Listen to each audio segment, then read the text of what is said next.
बिस्मिल्लाहिर्रहमानिर्रहीम। अस्सलाम वालेकुम। क्या हाल चाल है आपके? आज हम 7th क्लास के एक्सरसाइज 2.2 स्टार्ट कर रहे हैं और इधर से अलजबरा स्टार्ट होता है। अलजबरा के इंट्रोडक्शन में ये आता है कि मोहम्मद बिन मूसा अल-ख्वारिज़मी, जिन्हें सिर्फ अल-ख्वारिज़मी भी कहा जाता है, वो एक इस्लामिक मैथमेटिशियन थे। इन्होंने सबसे पहले न्यूमरल्स जो हैं वो लिखे थे और इन्हीं को हम मॉडर्न अलजबरा का फादर भी मानते हैं, यानी एक वो बंदा जिसने अलजबरा जो है वो बनाया था। और उन्होंने एक किताब लिखी जिसका नाम था हिसाब अलजबरा वल मुकाबला। इसी से हमें अलजबरा जो है वो मिलता है। अलजबरा की डेफिनेशन देखते हैं। Algebra is a branch of mathematical operations, variables, constant as well as concept of equations and algebraic structures. Algebra जो है वो मैथ की ऐसी ब्रांच है जिसमें हम मैथमेटिकल ऑपरेशंस देखते हैं, वेरिएबल्स, कांस्टेंट को देखते हैं और साथ में हम वहाँ पर इक्वेशंस और अलजेब्रिक स्ट्रक्चर को देखते हैं। इन सारी चीज़ों को हम फर्दर एक्सप्लेन ज़रूर करेंगे। Algebra is an Arabic word और उसका मतलब है रिडक्शन, यानी किसी चीज़ को सॉल्व करना। नेक्स्ट है ओपन सेंटेंस। ओपन सेंटेंस क्या होता है? एक ऐसा सेंटेंस जिसमें कोई ऐसी चीज़ हो जिसके बारे में हम नहीं जानते, यानी हमें नहीं पता होता कि इसके अंदर कौन सी वैल्यू आएगी, जैसे ये है या ये है। अब हमें नहीं पता कि इधर क्या आएगा, सॉल्व करके बता सकते हैं लेकिन अभी नहीं लिखा हुआ। तो जब यहाँ पे कुछ नहीं लिखा हुआ होगा, हमें नहीं पता इधर क्या आंसर आता है, तो इसे हम ओपन सेंटेंस बोलते हैं। लिखते हैं कि an open sentence is neither true nor false, यानी यहाँ पे हम इन दोनों को प्लस करें अगर, यानी यहाँ पे तो कुछ लिखा ही नहीं हुआ। अब 2 को इसमें प्लस करके 6 आएगा या नहीं आएगा ये हम नहीं जानते। यहाँ पे अगर 1 लिखते हैं तो 1 + 2 से 3 आता है और 3 तो 6 नहीं होता। लेकिन अगर यहाँ पे 4 लिखते हैं तो 4 + 2 से 6 आता है, लेकिन वो तो लिखने के बाद पता चलेगा, अभी हमने नहीं लिखा हुआ, तो ये भी तो ट्रू भी नहीं है और फॉल्स भी नहीं है, तो इसे हम बोलते हैं ये ओपन सेंटेंस। उसके बाद क्या कहते हैं कि अगर हम उस अननोन की जगह पे कोई वैल्यू लिख लें तो फिर तो हम बता सकते हैं कि वो ट्रू होगा या फॉल्स होगा, पहले नहीं बता सकते।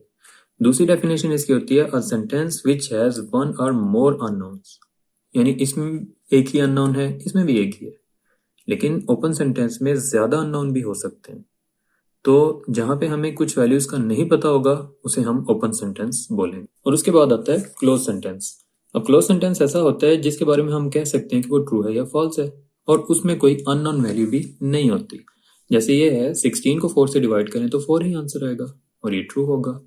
और अगर 8 की पावर 4 लिखा हो तो यहाँ पे 8 को 4 टाइम लिखना चाहिए, लेकिन ये तो 3 टाइम्स लिखा हुआ है, तो ये फॉल्स होगा। यानी जितनी पावर होती है उतनी बार ही इसे लिखना होता है, तो ये उतनी बार नहीं लिखा हुआ, तो इसके बारे में हम बता सकते हैं कि ट्रू है या फॉल्स है, तो इसे हम बोलते हैं close sentence. Algebraic expression. The expression in which English alphabet along with numbers are used is called algebraic expression. यानी इसके अंदर हम इंग्लिश के अंदर से अल्फाबेट्स और मैथमेटिक्स में से नंबर्स, इन दोनों को मिला लेते हैं। इधर से अल्फाबेट इधर से नंबर, जब ये मिल जाएंगे तो वो बनेगा अलजेब्रिक एक्सप्रेशन।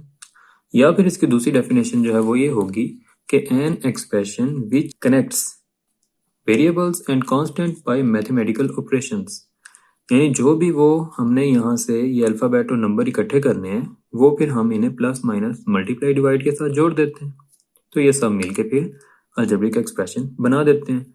उसकी एग्जांपल में हम ये देख सकते हैं, यानी जैसे ये लिखा हुआ है ये अलजेब्रिक एक्सप्रेशन है, इसमें एक अल्फाबेट है और एक नंबर, तो इन दोनों को मिला लेते हैं। जब इन दोनों को मिलाएंगे तो ये अलजेब्रिक एक्सप्रेशन होगा। और ऐसे ही फिर ये है, यहाँ पे 2 नंबर और एक अल्फाबेट है, ये भी अलजेब्रिक एक्सप्रेशन होगा। और दरम्यान में प्लस भी आ गया, ये भी अलजेब्रिक एक्सप्रेशन होगा। तो इस तरह की चीज़ों को फिर हम अलजेब्रिक एक्सप्रेशंस बोलते हैं। उसके बाद फिर आती है टर्म। टर्म बोलते हैं parts of N algebraic expression, यानी अलजेब्रिक एक्सप्रेशन के अंदर कुछ पार्ट्स होते हैं, उन पार्ट्स को टर्म बोलते हैं। अब टर्म जो है वो डिफर हो सकती है, हम देख सकते हैं कि कितनी टर्म है। टर्म देखने के लिए हम इन 2 चीज़ों को इस्तेमाल करते हैं, प्लस और माइनस। जहाँ पे प्लस या माइनस आता है उससे हमें पता चलता है कि ये टर्म चेंज हो गई है। इसको अगर देखें तो इसमें प्लस माइनस नहीं दिया हुआ, इसे हम बोलेंगे कि ये एक टर्म है। और इसके अंदर अगर आप देखें तो एक टर्म ये है और एक ये दरमियान में प्लस है, तो ये हो गई 2 टर्म्स। इसमें अगर आप देखें तो एक टर्म फिर माइनस आ गया, फिर ये दूसरी टर्म प्लस और ये तीसरी टर्म, तो ये होगी 3 टर्म। ये सारे अलजेब्रिक एक्सप्रेशंस हैं और ये एक टर्म है, ये 2 टर्म्स वाला है, ये 3 टर्म्स वाला अलजेब्रिक एक्सप्रेशन होगा। A variable is English alphabet or term that represents an unknown number, value or quantity. यानी वेरिएबल बेसिकली इंग्लिश अल्फ़ाबेट होते हैं, वो किसी अननोन नंबर को शो कर रहे होते हैं, रिप्रेजेंट कर रहे होते हैं। यानी जिस जगह पे हमें किसी वैल्यू का नहीं पता होता, हम वहाँ पे वेरिएबल यूज़ करते हैं, और अगर हमें पता होगा तो हम नंबर यूज़ करेंगे। तो इन्हें हम एक्स वाई जी से ज़्यादातर डिनोट करते हैं। यानी हमारे पास अलजेब्रिक एक्सप्रेशन होगा या ओपन सेंटेंस होगा, उसमें किसी वैल्यू का नहीं पता, यानी कि अगर हम यहाँ पे ये लिख लेते हैं, अब चूंकि इसका हमें नहीं पता तो इसकी जगह पे हम यूज़ करेंगे अल्फ़ाबेट और इसे फिर हम बोलेंगे वेरिएबल। अब वेरिएबल जो है वो कुछ भी हो सकता है, यानी यहाँ पे जो नंबर आएगा उसके बारे में हम उस वक्त तक नहीं बता सकते जब तक हम इसे सॉल्व नहीं करते। दूसरी चीज़ आती है constant, a quantity which can not be change और वेरी, यानी ऐसी चीज़ जो चेंज नहीं होती और वो जो है हमेशा फिक्स्ड होती है, उसे हम बोलते हैं कांस्टेंट। जैसे 1 2 3 4 सारे नंबर्स हैं, वो सब constant. Algebraic terms that contain same variable with same power, यानी हमारे पास जो अलजेब्रिक एक्सप्रेशंस होते हैं, जैसे ये लिखा हुआ है एक जिसमें है 7x² plus 2x² plus 10x², हमारे पास इसमें नंबर्स भी हैं और अल्फ़ाबेट्स भी हैं। अब अगर हमारे पास ये लिखे हुए हों और इसमें जो वेरिएबल है वो सेम होगा, यानी ये भी x और सेम पावर हो, यानी यहाँ पे भी पावर 2 है, इधर भी पावर 2 है और इधर भी पावर 2 ही दी हुई है, तो ये सब के सब लाइक टर्म्स हैं। वेरिएबल और पावर ये दोनों सेम होंगे तो हम इसे कहेंगे लाइक टर्म। ऐसे अलजेब्रिक एक्सप्रेशन जिनमें डिफरेंट वेरिएबल्स हों चाहे उनकी पावर सेम हो, या फिर सेम वेरिएबल हो और उनकी डिफरेंट पावर्स हों, ये दोनों सूरतों में वो अनलाइक टर्म्स बनेंगे। जैसे यहाँ पे हम देखते हैं तो ये x, ये y और ये z है, ये डिफरेंट वेरिएबल्स हैं। अब वेरिएबल डिफरेंट होंगे तो इन्हें अनलाइक बोलेंगे।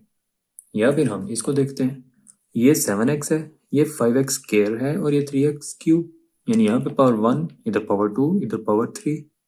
अब वेरिएबल तो सेम है लेकिन पावर डिफरेंट है, तो ये भी अनलाइक हो। उसके बाद बारी आती है इक्वेशन की।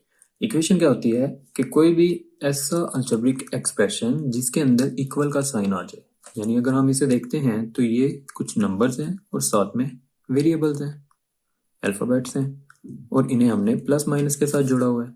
तो इसके अंदर अगर इक्वल आए, यहाँ पे इक्वल आएगा तो इसे हम बोलेंगे ये इक्वेशन है। और डेफिनेशन क्या बताती है कि when two algebraic expressions are connected by equality, equal आएगा इक्वेशन बोल। फिर आता है इनइक्वालिटी, वो कब आएगी जब दो अलजेब्रिक एक्सप्रेशन जो हैं वो इक्वल के साथ ना जोड़ें, बल्कि उन्हें जोड़ने के लिए हम इस तरह का कोई भी साइन यूज करते हो, यानी ये less than, greater than, less than equal to या ग्रेटर देन इक्वल टू। अगर हम इसके मिड में इक्वल की जगह इनमें से कुछ लगाएं तो वो हो जाएगी इनइक्वालिटी। इधर फिर हमारी एक्सरसाइज स्टार्ट होती है। पहला क्वेश्चन है what number can replace this, यानी यहाँ पे हमने बताना है कि इसकी जगह पे कौन सा नंबर आएगा।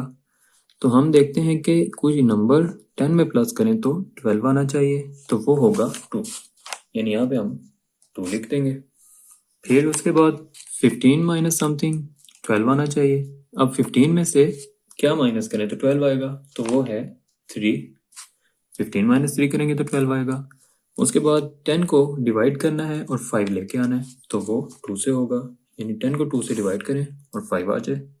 और फिर किसी नंबर को 4 से मल्टीप्लाई करें और 28 लेके आए, तो 4 हमेशा 7 टाइम करें तो 28।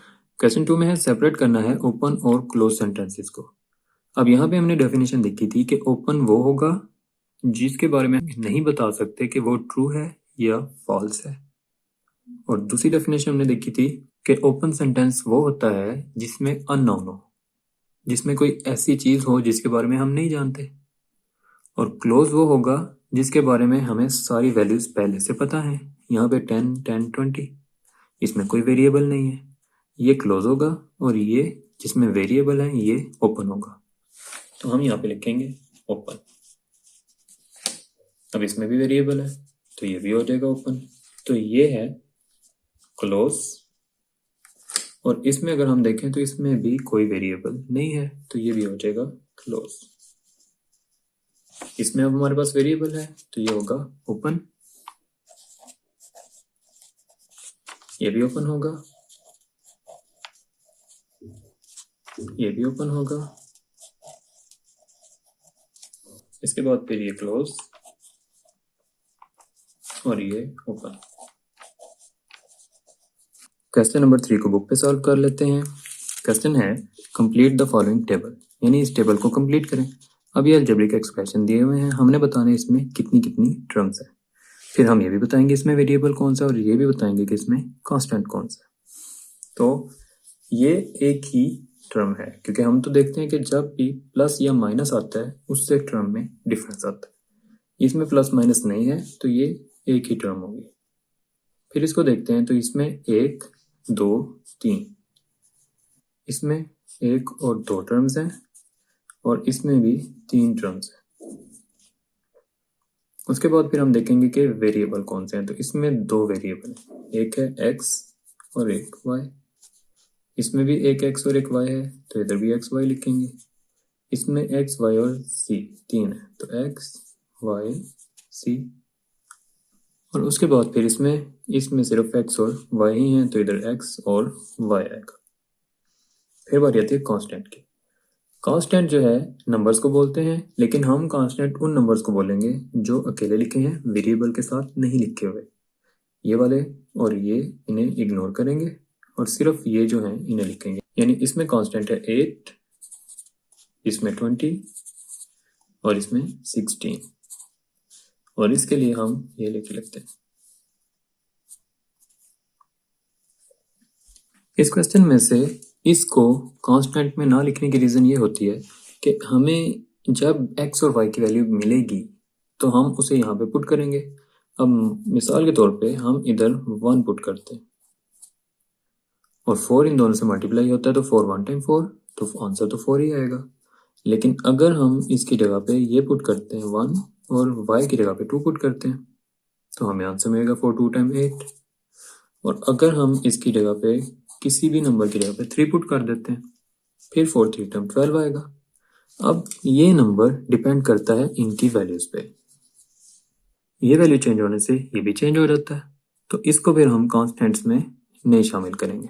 हम उन्हीं नंबर्स को करेंगे जो इस तरह अलग से लिखे हुए होंगे, जिसके साथ कोई वेरिएबल नहीं होगा। क्वेश्चन 4 है सेपरेट लाइक एंड अनलाइक। अब हमने उन टर्म्स को अलग करना है जो लाइक हैं, और उनको अलग जो अनलाइक है। लाइक के लिए हमने पढ़ा था कि वो टर्म जिसमें सेम वेरिएबल हो, यानी इसमें x है और इधर भी x, और उनकी पावर भी सेम हो। यहाँ पे भी x के ऊपर 2 है और इधर भी x के ऊपर 2। इन दोनों में इधर तो x के साथ y भी दिया हुआ है, डिफरेंट वेरिएबल हो गया, और इधर तो x और y दोनों ही नहीं लिखे हुए, तो ये दो जो हैं ये लाइक होंगी, ये दोनों अनलाइक। तो हम इसे इधर लिख लेते हैं 3x², हम इसे इधर लिखते हैं 3x² और 9x², और अनलाइक में लिखेंगे 4xy और 7। ऐसे ही फिर दूसरे क्वेश्चन में, इसमें अगर आप देखें तो ये x² है और ये भी x²y। इनके आगे पीछे लिखने से इतना मसला नहीं होता, ये और ये सेम ही, ये दोनों लाइक होंगी और ये अनलाइक। 4x² 7y(x²), और इन दोनों को इधर लिख लेंगे 5x² 4x। इस पार्ट में ये दोनों लाइक होंगी क्योंकि यहाँ पे भी x² है, इधर भी x², वो इधर लिखेंगे और ये दोनों अनलाइक हो जाएंगे। और इसमें ये x² वाली वैल्यू है और ये x² वाली वैल्यू है, तो ये दोनों लाइक हो जाएंगी और ये दोनों unlike. Question number 5 separate equation and inequality. हमने बताना कि कौन सी इक्वेशन है और कौन सी इनइक्वालिटी है। अब हम देखेंगे कि क्या इसमें इक्वल लिखा हुआ है, तो इसमें इक्वल नहीं है, तो ये इनइक्वालिटी होगी। फिर ये इसमें भी इक्वल नहीं है, ये भी इनइक्वालिटी है, और इसमें इक्वल है तो ये इक्वेशन होगी। फिर नेक्स्ट इसमें भी ये ग्रेटर देन का साइन है, ये इनइक्वालिटी होगी। इसमें इक्वल है तो ये इक्वेशन, और इसमें इक्वल नहीं है तो ये भी इनइक्वालिटी होगी। अपना ख्याल रखिएगा। अल्लाह हाफिज़।